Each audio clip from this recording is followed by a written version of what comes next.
Comment utiliser les normes?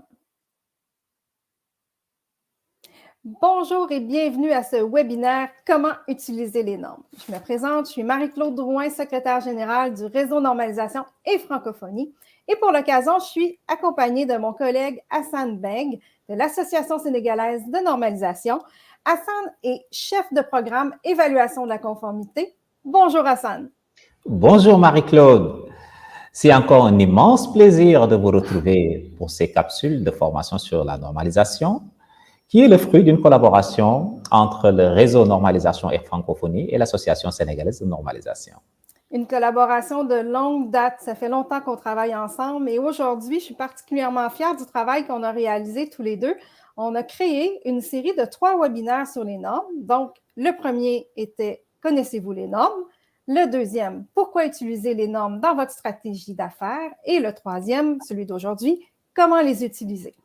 Alors, vous retrouverez tous ces webinaires sur nos sites respectifs RNF et ASN. Nous vous donnerons les coordonnées à la fin de cette présentation.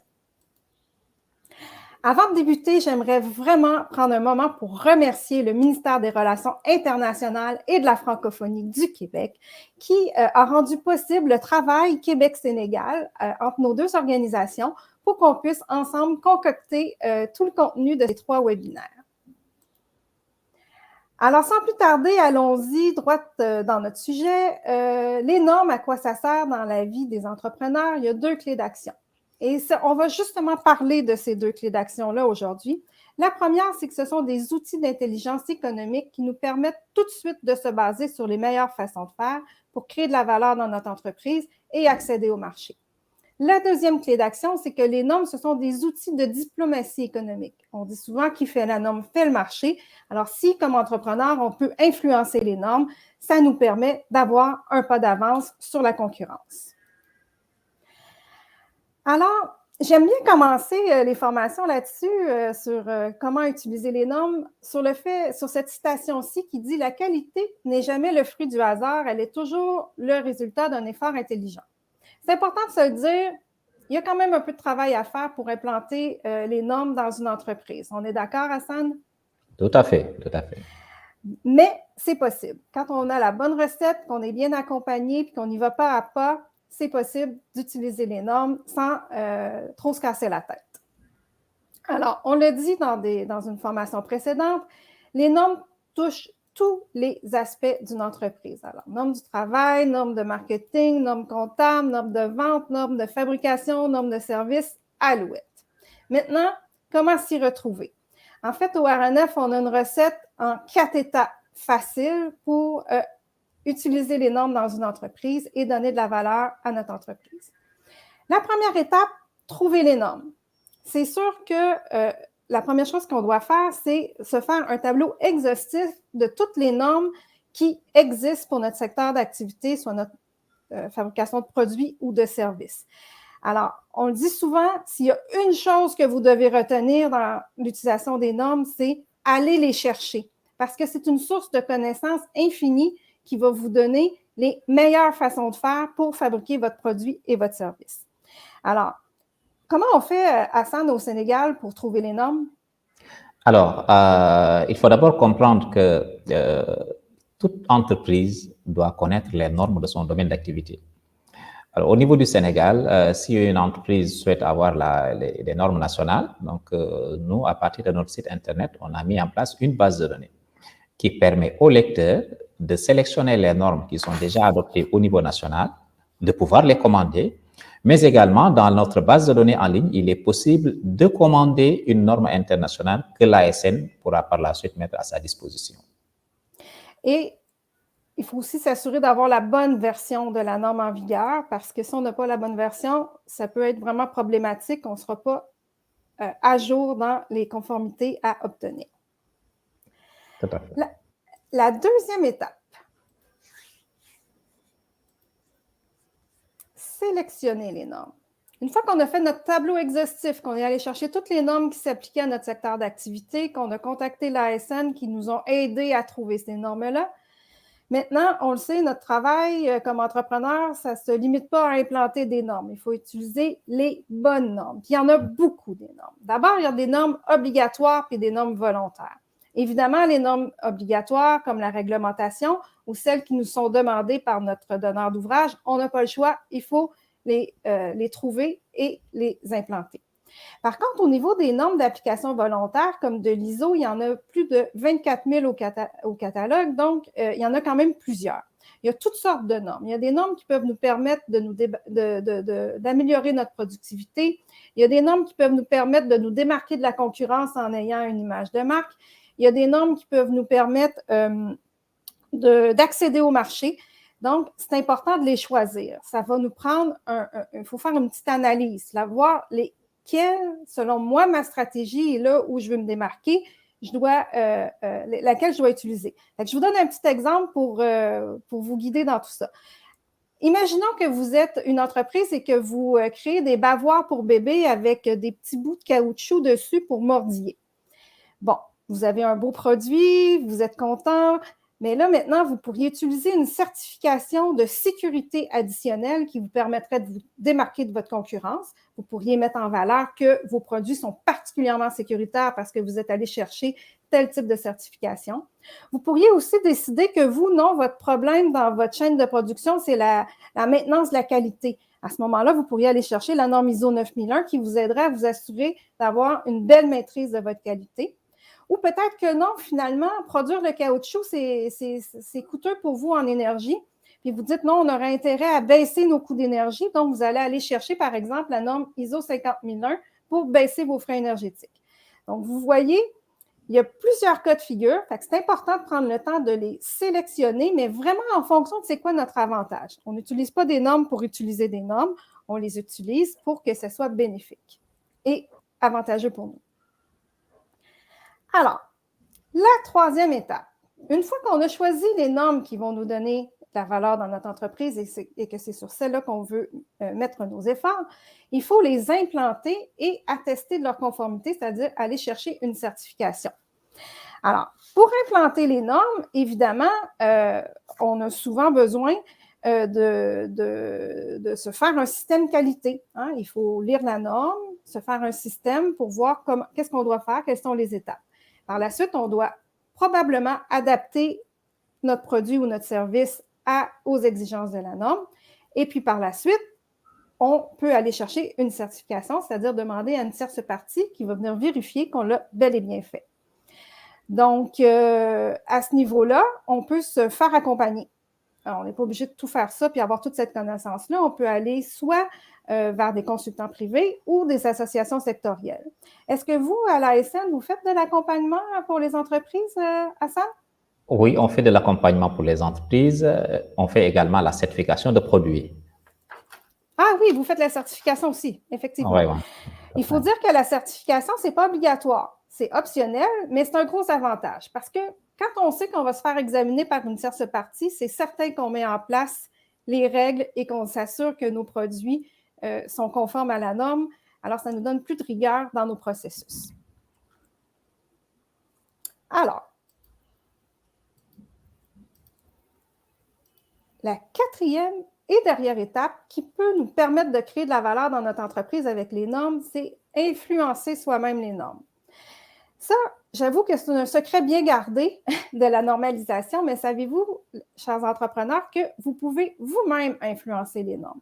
C'est-à-dire que dans votre secteur d'activité, vous pourriez joindre le comité de normalisation de votre secteur d'activité pour vous assurer d'une foule de choses. Vous pouvez faire, quand vous êtes dans le comité de normalisation, vous pouvez veiller l'information qui s'y trouve, rencontrer des nouveaux concurrents ou des nouveaux partenaires. En fait, veillez vos concurrents, rencontrer des nouveaux partenaires. Vous pouvez aussi influencer la norme. Par exemple, je vous donne le cas de la Malaisie. À un moment donné, on a voulu modifier la composition du caoutchouc, des gants en caoutchouc qu'on utilise justement souvent dans le domaine médical. Et puis la Malaisie, qui est un important fabricant, qui a beaucoup d'entrepreneurs dans ce secteur-là, eux, ils disaient, mais si on enlève le caoutchouc naturel, on va perdre du marché. Alors, ils ont intégré les comités de normalisation pour montrer un autre procédé, qu'il existait d'autres procédés où on n'avait pas le facteur allergène du caoutchouc naturel. Alors, ils ont pu influencer la norme à ce moment-là et pas perdre leur part de marché. Alors, influencer les normes, c'est vraiment stratégique pour les entreprises pour veiller, réseauter et influencer. Alors, qui fait la norme fait le marché, comme je vous l'avais dit au tout début. On continue. Qui peut vous aider à faire tout ça? Évidemment, au Sénégal, c'est l'Association sénégalaise de normalisation. Hassan, je te passe la parole. Merci beaucoup, Marie-Claude. L'Association sénégalaise de normalisation, c'est l'organisme national de normalisation du Sénégal, qui est une structure sous la tutelle du ministère du Développement industriel et des petites et moyennes industries. Alors, l'Association sénégalaise de normalisation a pour mission le recensement des besoins en normes, l'examen, l'adoption et la diffusion des normes nationales comme internationales, la certification de conformité pour les produits avec la marque NS Qualité Sénégal et également des systèmes et compétences, la promotion de la normalisation et des activités connexes, donc là on va revenir là-dessus, et surtout de représenter le Sénégal avec les experts nationaux dans les instances régionales, internationales de normalisation. Bien. Pour le volet promotion de la qualité, donc je l'ai dit tout à l'heure, l'Association sénégalaise de normalisation organise ce qu'on appelle l'Oscar national de la qualité, qui est un prix qui vise à récompenser les organisations, donc petites, moyennes et grandes entreprises qui se sont le plus distinguées dans une démarche qualité. Donc, et le référentiel qui est utilisé, c'est l'ISO 9001. Alors, la particularité de ce prix, c'est que c'est un prix qui est délivré directement par le président de la République. Et tout à fait. Et toute organisation, toute entreprise, en tout cas, aimerait bien recevoir d'un prix de la plus haute autorité du pays. Et c'est la raison pour laquelle c'est un prix vraiment qui, en tout cas, qui a un regain d'intérêt de la part des entreprises, en tout cas, qui font tout pour être lauréats de ces prix. On peut comprendre. Alors, l'Association sénégalaise de normalisation, c'est l'organisme à contacter dans votre pays pour toutes les questions de normes, que vous ayez des questions pour les trouver, savoir lesquelles sélectionner, les implanter et participer à l'élaboration des normes. Association sénégalaise de normalisation. Maintenant, à l'ASN, vous avez un autre outil aussi qui pourrait être intéressant pour les entrepreneurs, puis je te laisse nous le présenter. Tout à fait, c'est notre cellule à nous, donc notre cellule femmes, jeunes et normalisation. Alors, cette cellule, en tout cas, permet de promouvoir les activités de normalisation dans les pays francophones, notamment au sein des jeunes et des femmes. Alors, la cellule sénégalaise, c'est quoi exactement? C'est un guichet de service pour informer, former et accompagner sur les normes et la gestion de la qualité. C'est également un outil de recrutement efficace pour favoriser l'adhésion de nouveaux adeptes de la normalisation. Et du coup, c'est une communauté de pratique que nous avons et dont le but est de promouvoir la normalisation et son utilisation. C'est également un lieu d'échange sur les bonnes pratiques. Puis, quand tu parles de communauté de pratique, ça m'interpelle parce que justement, quand on se dit qu'aujourd'hui, dans le fond, on a besoin de partager notre connaissance sur la normalisation, puis de partager notre savoir-faire, puis de nos expériences, les cellules, c'est exactement un bon endroit pour faire ça. Tout à fait. Alors, pourquoi devenir membre? Alors, être membre de la cellule femmes, jeunes et normalisation, en tout cas, a beaucoup d'avantages.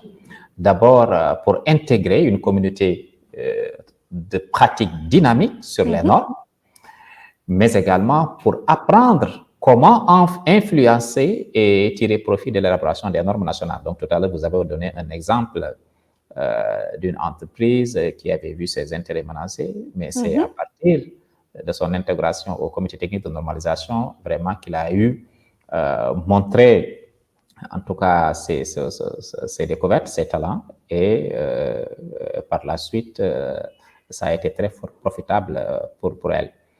Alors, apprendre à comment influencer, donc tirer profit de l'élaboration des normes régionales, internationales dans son plan d'affaires, mais également ça permet de faciliter l'utilisation des normes dans son entreprise et en propulser le développement. Donc, c'est une cellule extrêmement dynamique, donc qui permet de bénéficier de plusieurs avantages que je viens de citer.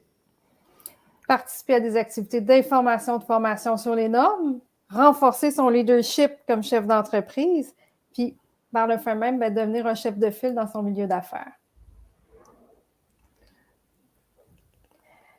Alors, je suis la norme Sénégal.org. Si vous voulez vous inscrire à la cellule Femmes, Jeunes et Normalisation du Sénégal, vous vous rendez à cette adresse. Et j'aime bien le jeu de mots. Je suis la norme. Je la suis dans mes activités d'entreprise, c'est-à-dire que je l'utilise. Et je suis la norme dans mes activités d'entreprise parce que j'influence les normes de mon secteur de marché en participant à l'élaboration des normes avec l'aide de l'Association sénégalaise de normalisation. Alors voilà, Hassan, c'est déjà tout. On espère que nous avons piqué votre curiosité et on vous invite à consulter nos sites web pour avoir de l'information sur la normalisation. Allez regarder aussi les autres webinaires que nous avons préparés ensemble. Et si on a piqué votre curiosité, je vous invite aussi à aller sur le site web du RNF, association-rnf.org, et vous allez dans la section documentaire et vous avez 3 balados très, très intéressants sur des histoires et des normes qui vous permettront d'en apprendre un petit peu plus sur la normalisation. Belle dentelle de la langue française. Ici, au Québec, on dit des balados. Au Sénégal, on dit? Des podcasts. Voilà. Au Québec, on se fait un soin jaloux de franciser tous les mots anglophones. Alors, avant de terminer, Hassan, comme je te disais, c'est déjà la fin. Je veux remercier le ministère des Relations internationales et de la francophonie du Québec qui a rendu possible notre agréable travail tous les deux. C'est déjà le dernier webinaire. J'espère qu'il y en aura d'autres. Tout à fait, on l'espère bien. Un gros merci, Hassan, pour cette contribution. Merci de m'avoir accueilli au Sénégal pour travailler avec le RNF pour qu'on puisse bâtir ce travail-là pour nos entrepreneurs. C'est moi qui vous remercie, Marie-Claude, et merci également au ministère des Relations internationales et de la francophonie du Québec. À bientôt, Hassan. Merci. À bientôt. Au revoir. Merci.